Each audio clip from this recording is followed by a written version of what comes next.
welcome into This Week in Golf at Blue Rock Golf Course. I'm Matt Pitta with our co-host Nick Wiseman. And Nick, always great to see you. How's your week going so far? Hey, early Matt. on? Oh, great. Good? Great. Could have, like you said, could have wished the Patriots a win, but I don't know what to think about that. I'm not too worried yet. I think It wasn't they're going to be a fun great, team but to yeah, watch. I think they're going to be at least 500. Yeah. I'll be okay with that this year. So. Agreed. They're building. They're growing, Exactly. right? Like us. Exactly. Yeah. So today we're here at Blue Rock Golf Course. Of course, taking a little bit of a different vantage. We're looking straight down hole one today. A little bit cloudy out there, but it's still a beautiful day. A beautiful weather for golf. Absolutely. Right? I mean, Yeah. you want to get out here and enjoy it when you can here at Blue Rock. So let's jump into it. First of all, we still have time for folks to get into the par 3. We're getting really close to that final number. So tell us a little bit about par 3 this year and how people can get involved. Yeah, it's our biggest tournament of the year. It's an entire weekend, including some Friday golf, but it's a team event. So you've got two people, and it's basically going to be the better ball of the two people. So it's a good way to challenge yourself. With a full field of 126 people. So as you said, we still have some spots available. I believe we're just over the 100, so we still have availability for some teams. So come on out if you're looking forward to, or you've been looking forward to do it. Feel free to sign up directly on the website. It's the first thing that you see right there on the site. There's a little green tab, so go ahead and push that, and that'll send you directly over to Nikki Winrow, our Pro Shop manager, to sign up. So it's closing out fast, so be sure to get your spot when you want it. Absolutely. BlueRockGolfCourse.com. You don't want to miss out on the par 3. We also let folks know last week, and again, we'll let them know this week, that our friends over at the Red Jacket Resorts and Blue Rock Resort across the street, if you're coming to the par 3 from out of town, or even if you're looking for maybe kind of a staycation golf event, they've got some great rates tied into the par 3. You can go on to their website and search that as well, and we'll have links as well on our website as well if you want to make a whole weekend stay vacation type thing. Absolutely, absolutely. And as we know, right, September, October, these are wonderful months on the Cape. We don't get cold until the water gets cold, so come on out. All right, let's jump into some of the results. Talk about the Ryder Cup first of all.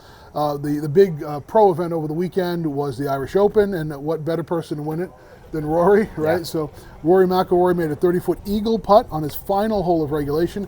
He forced a playoff and beat Joachim Landgren on the extra hole, all with the support of, guess what, a partisan crowd. So Rory's jacked up, getting ready for the Ryder Cup. Yeah, he is. And he's a guy that feeds off of emotion, right? When you see him, winning at Augusta, and you see him winning at things like the Ryder Cup. I mean, he was a few years back. What was it, the match that he had against Patrick Reed, where they both kind of went toe to toe in their reactions and all that stuff, working with the crowd and all that. So, hey, if he has the emotions on his side, he's already had a wonderful year. So if he's got the emotions on his side, he'll be a fun one to look out for. All right, we'll talk about the Ryder Cup in just a minute. As expected, the Pro Court Championship will serve as the precursor to the Ryder Cup. 10 of the 12 players on the U.S. team. The first event of the PGA's Fall Tour schedule will be solid, thanks to the encouragement of Ryder Cup captain Keegan Bradley, who suggested that they all play in the event in Napa, California. Yeah.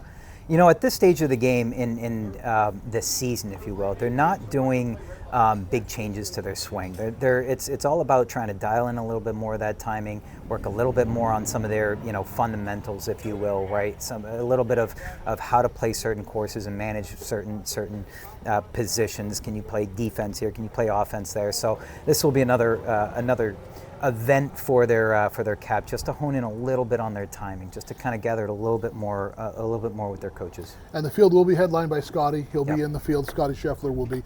For the professional athlete, for a thing like this, when you've got something like the Ryder Cup coming up, and I think about it like football with the Super Bowl or World Series, for that professional athlete, when you have events leading up to it, you want to kind of make sure your game is in tune, but you also don't want to get hurt too, right? How do you balance that as the professional athlete to still put it all in, but don't get hurt, right? Yeah. It's a balance. It is a balance. It's a balance because it's a long season, right? So it's more of the grind as opposed to the hurt. I mean, listen, let's call a spade a spade. We're not exactly worried like football or hockey or something like that, where you're going to get a big check or you're going to get a big hit and you're going to get knocked out for that. No, it's more, can you work and dial in on some of the timing? Can you work and dial in on some of the things? They're not necessarily worried too much about injury per se, although that can always happen.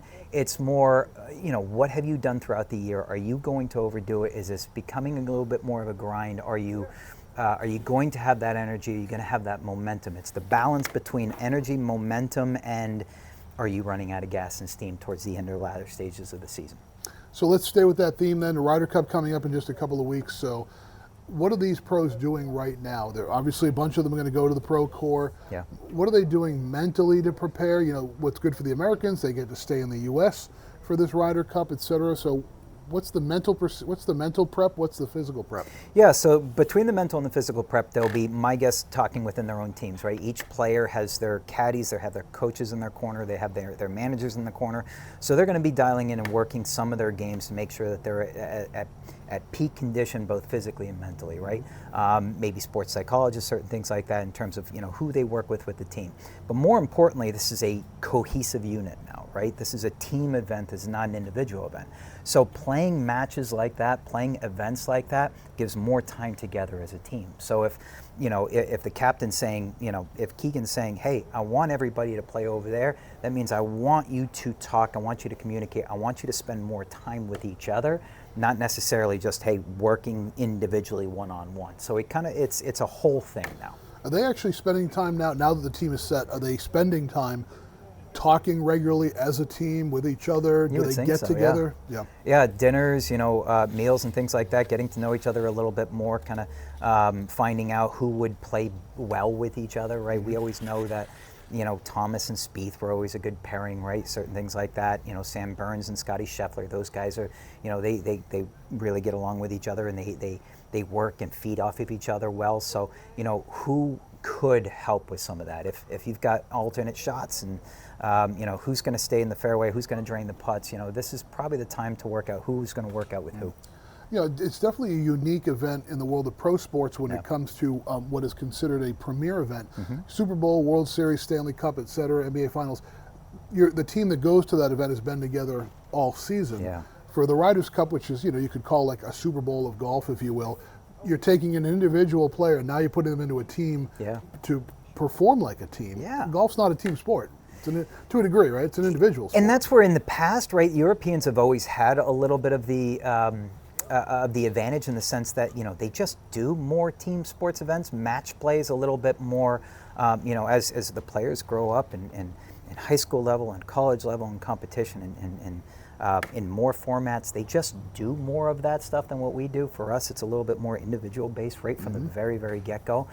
That's since changed, you know, over the years. But you're right, it's a very different event, which is one of the reasons why it's such a highly anticipated event. Looking forward to it. That's going to be awesome. All right, LPGA news. The LPGA makes a tour stop in the Buckeye State for the Kroger Queen City Championship, presented by P&G, headlined by defending champion Lydia Ko, and she'll be joined by Rolex Women's World Golf Ranking #1 Gino Didicol and World #2 Nelly Korda. That's going to be a great LPGA event, and you know, Lydia Ko is just you know, doing great, defending champion, so it's going to be a good event for the ladies. Yeah, a lot of champions, a lot of big names in there, a lot of good golfers, a lot of people, a lot of ladies that know how to win, right, in that event. I mean, Lydia's been on top for a long time. Nelly is she's not shy to the top of the world order, right, to the top of the big stage. So it should be a fun event to watch. Other news from golf, the PGA of America announcing their 2025 Hall of Fame class. 6 inductees: Jim Richardson, PGA of America past president, Ronnie Glanton, and then Jim McLean, who you said is a big teaching person. Yeah, from you know, anybody who aspires to be a teaching pro, Jim McLean is always, you know, it's a few books to read for sure.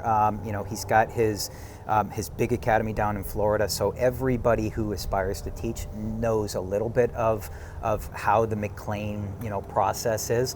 Good on him. He's, you know, he's one of the reasons why so many instructors get into the game to teach, and he's grown the game immensely as an instructor. So you know, he's always top 1, top 2, top 3 in the world when it comes to instructors. So, you know, it was only a matter of time. A guy like Jim McLean, I'm surprised he's not already in it, to be honest with you. And also going in, Nancy Lopez, PGA of America honorary member and adaptive trick shot artist, Dennis Walters. But Nancy Lopez, a legend on the LPGA Tour, so excited to see her go in finally. Yeah, she's going to be in all the Hall of Fames, right? She's a legend in her own right, absolutely.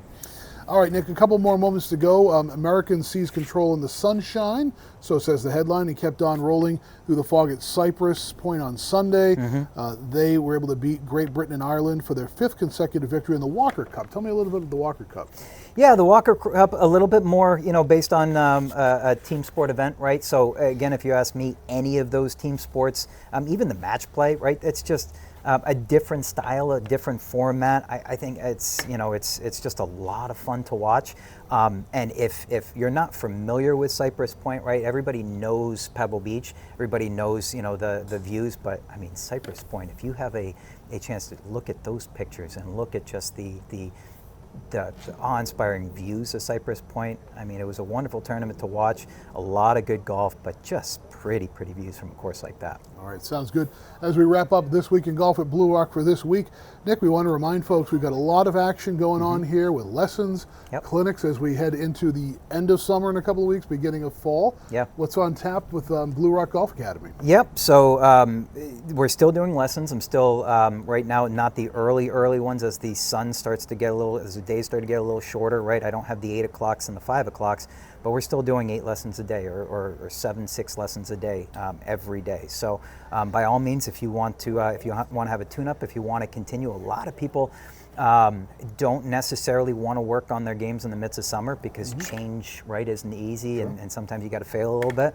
This is the perfect time for those that, for high school players that are looking to play in the spring, or for golfers that do a little bit of tournaments or just play a lot in the summertime. This is the time to get going, and we've got an indoor facility here now that's not just outside. So lovely range outside, yes, but if the weather we start getting a little colder, we start getting a little rainier, right?